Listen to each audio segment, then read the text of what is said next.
ending. I like that.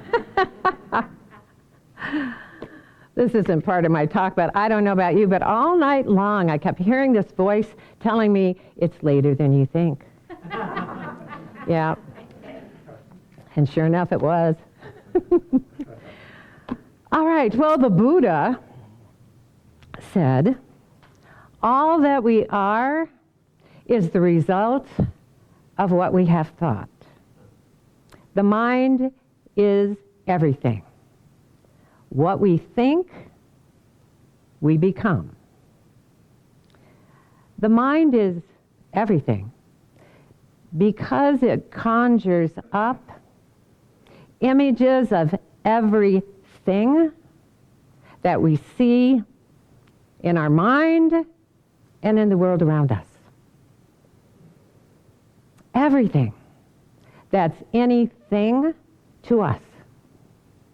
A house, a car, a tree, an animal, a flower, our body, another body, the sun, the moon, the stars, war, disease, disaster, everything. All the things that we see in this three-dimensional world are first vibrational images of thought in our mind that are shaped by the energy of our belief, then project from within us onto the living movie screen we call our life. The spiritual teacher Mooji said the mind needs your energy and beliefs. Otherwise, it cannot manifest. Even though it's hard to believe, the world we see is the manifestation of what we believe, what we believe it to be. Our thoughts visibly manifest as the physical things we see as we give them the energy of our mental focus. What we think about, believe is true, activates a creative vibration within us that creates a physical confirmation for us in the world. That's why Jesus said so long ago, and it still remains true, it is done unto you as you believe. Which is to say, you have to believe it before you can see it. Without images in our head, without perceptions in our mind, we'd be unable to see the world with our physical eyes and interpret it as we do. Because what we see seems to be separate from us,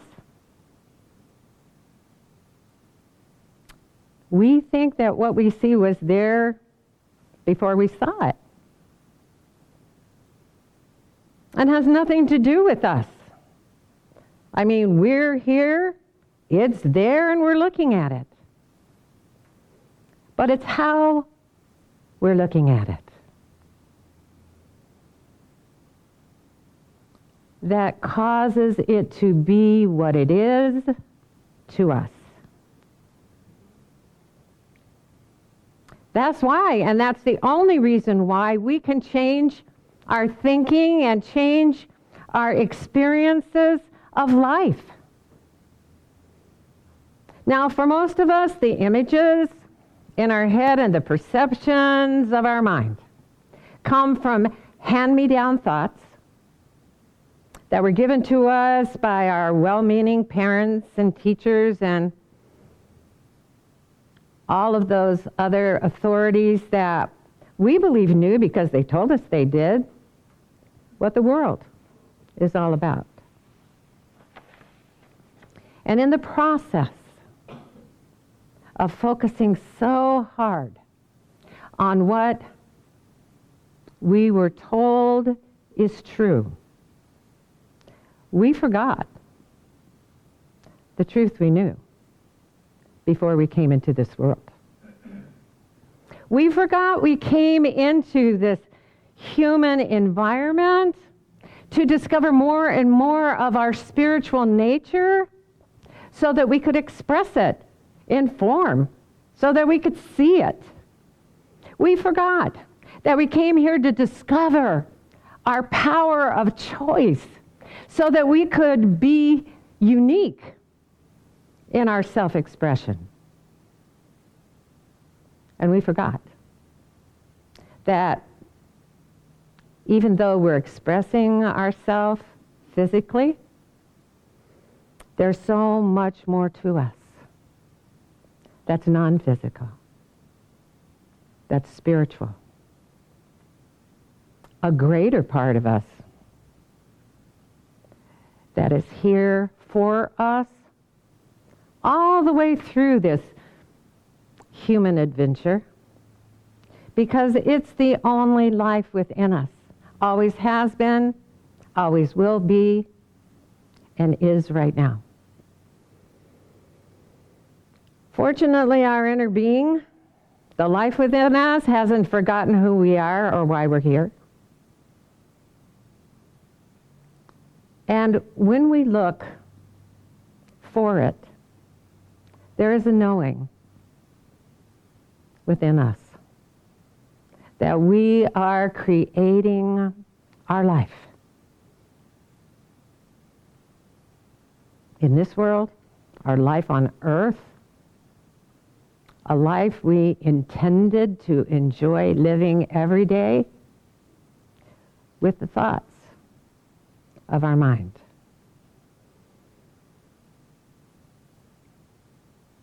And because we can change our mind about what we want to see and how we want to see. And we'll see and experience life differently, more joyfully, more lovingly, more peacefully. The way our inner being is always, always looking at our life and us in it. In the way of transformation, we read, as you reshape how you use the mind in every moment, you will come to taste profound freedom. A freedom that will carry you instantly far beyond the things of space and time. The amount of love and joy, peace, and positivity we experience in our life depends on how resonant we are with the source of it. In other words, it depends on how much of the inner of us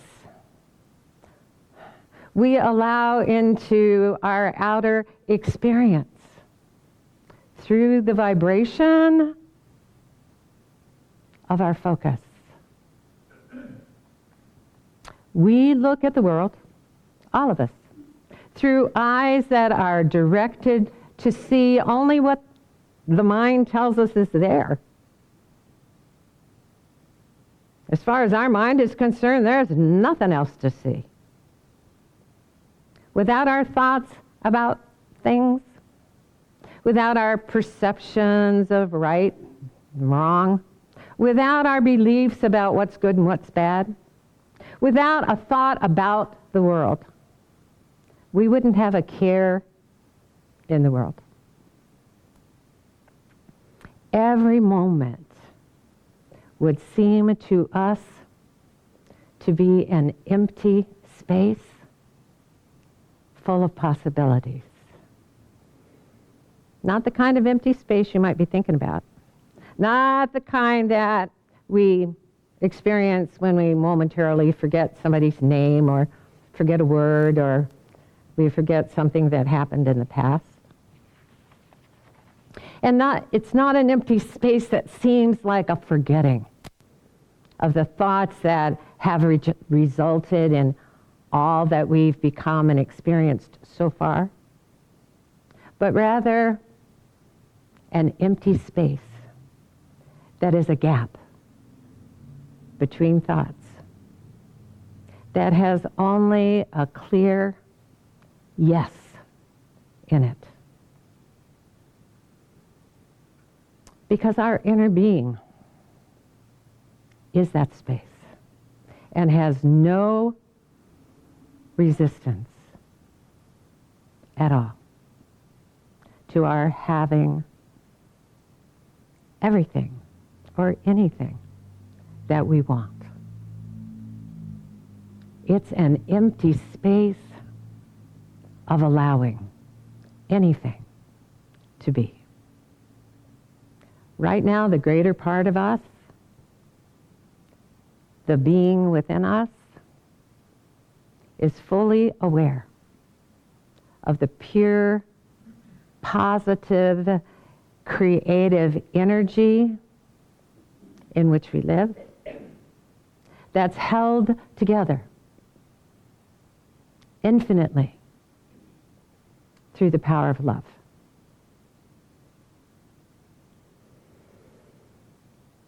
There's a world of difference between thoughts in our head that we've thought before, thought many times, thought over and over again, and an inspired thought from that empty space that seems to come to us from someplace beyond what we've thought before. Our mind is everything because it's a portal between the infinite intelligence of our inner being, the being within us, and our finite expression of ourself in the world. When it comes to accessing the infinite intelligence of our inner being, Heady isn't helpful. Because thoughts so often get in our way. We can't wrap our head around the infinite, but we can gain access because we could just focus on how we feel. We could just focus on feeling good and know it's an indication that we're aligned in our mind with our inner being. We could do that. It'd be so easy. Just walk around feeling good. But we're intellectuals. We like to think. And we want to sort everything out with our thoughts. So rather than just feeling good, knowing that we're attracting good because we're feeling good, we're attracting the good we want, we look inside our head and let our belief system advise us first. We weigh the pros and cons of the possibility of our having what we want because we haven't had it before. And we do it in a mind that is full of previously thought thoughts that don't feel good when we think them. And we let those thoughts, the thoughts of why it's not possible for us to have what we want now, or to experience what we want to now, or to know what we want to now, cause so much resistance within us because we can't figure it out, that we end up talking ourselves out of whatever it is that we want. Good health, more love in our life, more money, more peace, more fulfillment, whatever more is the more that we believe we want to manifest. We just talk ourselves out of having it. Abraham Hicks tells us, you have to care so much about feeling good that you're willing to, in quotes, pay the price of feeling good. And one of the price we pay sometimes is that people think we're nuts. They wonder how we can feel so good when, everything's going to hell in a handbasket. But Abraham Hicks goes on to say, you have to care enough about feeling good that you are willing to use your emotions to help you in the choice of thought. And that's what deliberate creation is. That's what an inspired life is. Focusing on thoughts that feel good, especially those thoughts that seem to come to us from somewhere beyond anything we've thought before. Because how we feel, good or not so good, is an indication of our resonance with or our resistance to the larger part of us. That part that we call our inner being, our true self, the loving, pure, positive energy of life that is us. We can decide, and it's up to us to decide, to care enough, to find a way to feel good as we're living in this world, as we're deciding in this world, as we're choosing in this world, so that we can feel our relationship with a larger eternal part of us that is beyond this world. And know by our emotion we're feeling that it's there when we're feeling good, and that it's guiding us to the good we want and cheering us on. We can decide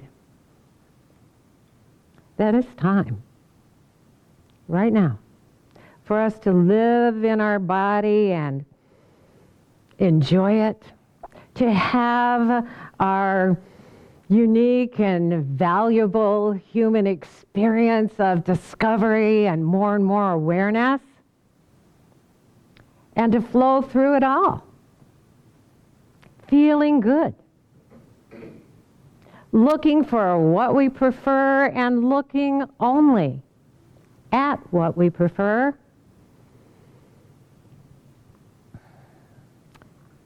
and focusing our mental energy on our preferences so that only our preferences manifest for us.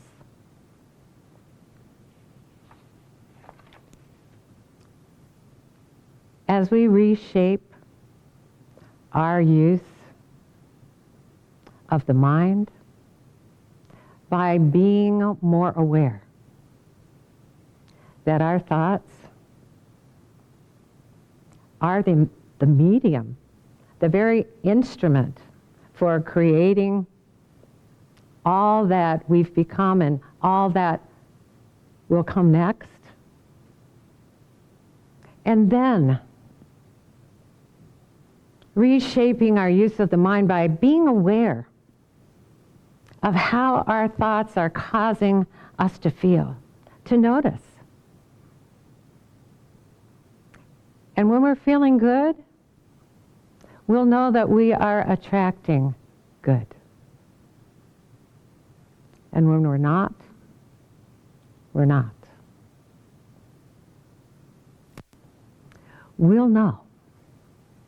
We'll have no doubt because we'll see it manifest around us that we live in a universe of pure, positive, creative energy that's held together by the power of love that loves us. Mari Perot, the scribe of A Course of Love, wrote, "What would it be like to create as the God heart as well as the God head? What new wonders would come to be if we were to create with the thought of love rather than the love of thought?" The mind is everything. And when it's full of thoughts of love, love is what we become on earth. Namaste.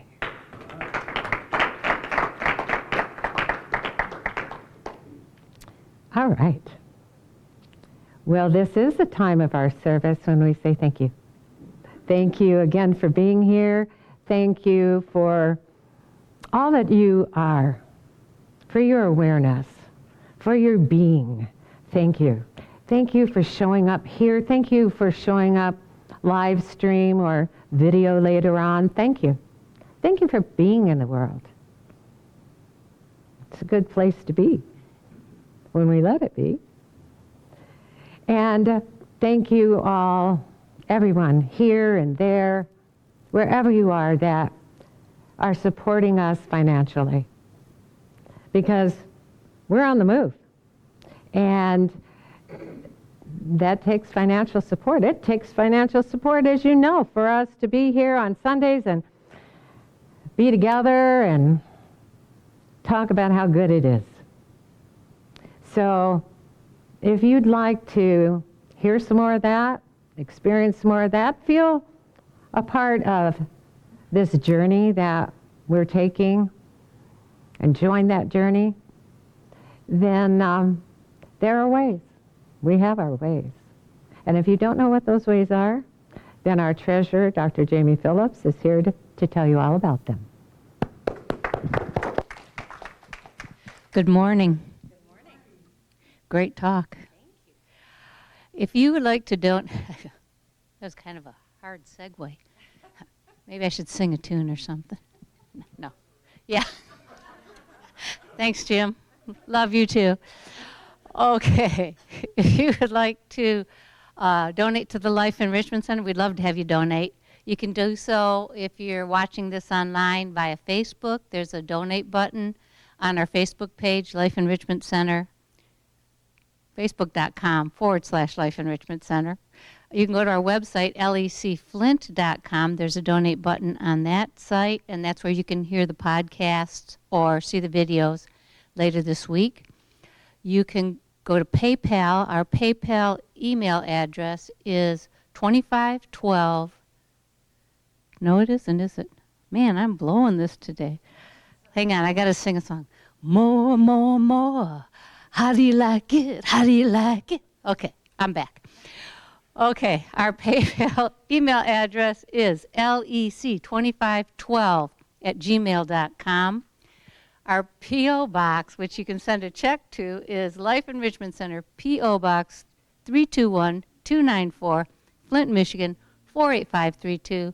And here in the sanctuary, finally, we are going to be taking an offertory while we listen to the beautiful voice of Marcia Allen singing in this very room, followed by a gratitude prayer by Reverend Stephanie.